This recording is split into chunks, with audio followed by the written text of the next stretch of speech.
Welcome everyone. I'm Ronnie from Ronnie's Garage in Southern California. We're holding our monthly tech meet. What we're going to talk about today is something that I don't usually talk about too much, and that's going to be an Arnage. Rolls-Royce and Bentley went through some changes and transitions. These particular models came out in 1998. They put these big plastic covers. They redesigned the suspension completely. It's more of a Mercedes style. It's got an electric shock absorber here, which is they call it active damping, so it modifies the rebound and shocking rate according to speed typically. And they've got this big old single little arm up top. Before they used to have two arms come down. It was a wishbone type. This is what they call a wishbone here, kind of. So they used to have double wishbones. So what happened was they made it lighter and more efficient, but it's harder on all the bushings. These models are pretty hard on control arm bushings, which are up in here. As you can see, this one, I don't know how many miles are on it, but this is an upper ball joint. The boot's gone. It's a delicate, small little joint. As you can see right here, this one, the boot's gone on that. Chances are this car makes noise over bumps. Sway bars, look at this. This is the big sway bar here. You can see that the rubber's all gone on these joints. If you were to try to wiggle them, you could probably feel that they were wiggling. So it's real common for these things to need suspension bushings at, say, 30,000 miles, to be honest with you. They changed the hydraulic system on these cars. The prior models, which started with Silver Shadow series and Bentley S or Bentley T series, that moved into the Spirits and Spurs, they had two mechanical pumps running hydraulic systems. The later cars, the rear suspension was fully controlled by this hydraulic system. What they went to on this car, or these models, is they went to a belt drive pump, and they call it a tandem pump. So there's two parts to the pump. One part runs the power steering. Okay. The other part runs the hydraulic system. Now, they went from a single accumulator to, a double accumulator to a single accumulator, which, where is it? It should be, what the hell? Okay, I think it's over in here. It's buried.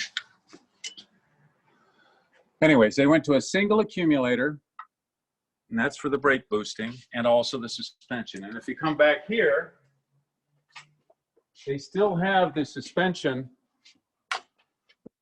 gas springs, but they mount them way down here. You see this bomb thing right here? It looks kind of like a grenade. You can see it from over here better. You see it? Okay, that's one of your gas springs.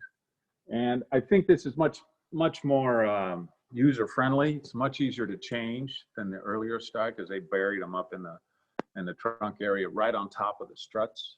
They just ran some separate lines. Undercarriage on these is pretty clean, I think. They've got, once again, they have the active ride suspension. These are electrically dampened according to settings on a computer. They're hard on bushings. You can see right here. See how that's pretty torn up. And this has springs. Another thing that likes to go on these, let's see if we get a better look. Oh, right here is the spring mounts. See this kind of nasty looking rubber?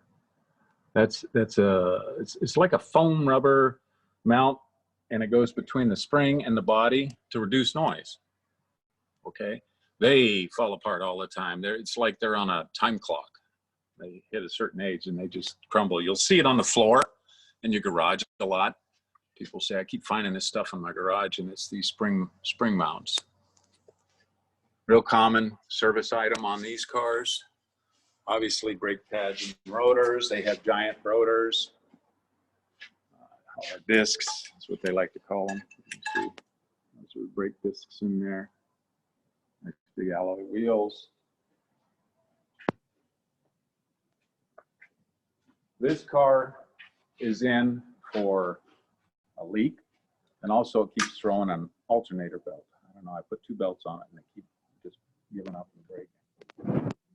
As you can see, this does have some leaks on it. Hydraulic systems and everything on this car, just so you know, everything is nigh impossible to get to. If you look at the hydraulic line, here's a steering rack. There are just hydraulic lines going everywhere in here. And if you look down here, these are like heater hoses. These are part of your heater system. There's a double valve there, if I remember correctly. Here's a bottom look at the engine. Okay. And you see this hose clamp way back there? It's got like a heat shielding on. That's a NOx sensor. There's one on each side. And the NOx sensor is I forget what they call it, piezo something sensor. So the computer that runs the engine in the car on these cars is so complex. You can go out here in the light if you want. That when that car is running, if it's always adjusting timing, always adjusting mixture, always adjusting spark when it fires, that's the timing. So if you're driving, if you buy bad gas for one of these cars and it pings a lot, then it's going to change the timing. I mean, so fast, it's unbelievable, so that it won't ping. What happens when you ping is it creates high temperatures in the combustion chambers, creates NOx, which is a gas. That's the brown haze that you see in the sky. That's NOx, and they want to minimize that. And that's how they control it with these. It's just amazing how fast there's 3 or 4 networks on this car, and they operate at different speeds. The CAN network is the fastest. That's the one that runs the engine, transmission, and it's connected to everything else. So shove some rags. I just had a problem with that. Here, keep it from falling down. So if you own one of these things and you want to check the oil, they make that part really easy. When the cover is fastened on here, you can find the dipstick, right? This is your dipstick. And it has the typical marks, Min and Max. And there's where you put your oil. They make that real easy. This is the radiator cap. So this is where you can put the coolant in. They make that real easy. And they have inside, they have a little platform. Let's see, you can see it. It says Max. You see the Max? It's this thing right here. You're not supposed to fill it more than that. And you look at that and you go, wow, there's like a gallon of airspace above there. That's how much the coolant expands. It's quite a bit. So, and then one more thing they make easy is your windshield washer fluid, because God knows that's important. It's actually a safety item. This is where that goes. You just fill it in until fill it up until it comes right up to the top. What about brake fluid? What about power steering? What about transmission? They just make all that stuff harder to get to. They put these covers on. I'm going to take these off. This is a, what do they call it? Zeus fitting screwdriver. You see it's a slotted screwdriver. It has a nice little arc to it. And what that does, fits into these little Zeus fittings. As you can see, some are missing on this. Now these are like a quarter turn is all they're supposed to go. See that? That released. I lift on it. That one's already released. To get this off on this side, it's much easier if you pull the radiator cap off. As you can see, I'm wiggling it. I turn those until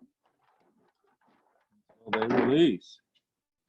So it's got the, it tells you, actually has a legend here. It tells you where everything is. I don't know if you guys can read that. But it's got windshield washer, central hydraulic, brake fluid reservoir, charge cooler. Now that's what the charge cooler is the intercooler. It's got its own cooling system. Engine coolant reservoir, access to headlamp, indicator bulbs, and headlamp adjusting and setting. Got a nice little book over here. That's supposed to tell you, refer to the manual. You have to read between the lines on that one.